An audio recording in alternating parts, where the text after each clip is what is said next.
ஊட்ஸ் அப்படிங்கிற ஒரு தேசத்திலேயே ஒரே ஒரு மனுஷன் ஆண்டவருக்கு முன்னாடி உத்தமனும் சன்மார்க்கனும் தேவனுக்கு பயந்து பொல்லாப்புக்கு விலகுறவனுமா இருந்தான் அப்படின்னு வேதம் சொல்லுது.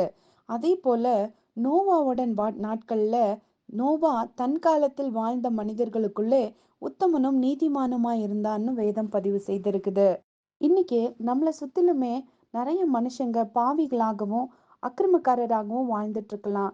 அவங்கள போலவே நம்மளும் வாழணும் அப்படிங்கிற அவசியம் இல்ல.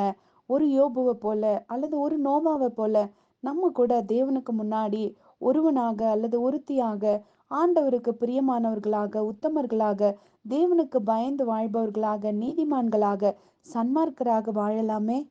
அப்படி நம்ம வாழும்போது நம்மை குறித்து இந்த உலகமே வியந்து பார்க்கும். நம்முடைய தேவனே நம்மை குறித்து சாட்சி கொடுப்பார். கர்த்தருக்கு பயந்து வாழ்பவர்களை ஞானவான்கள் அப்படின்னு வேதம் சொல்லுது. ஞானவான்கள் கனத்தை சுதந்தரிப்பார்கள்.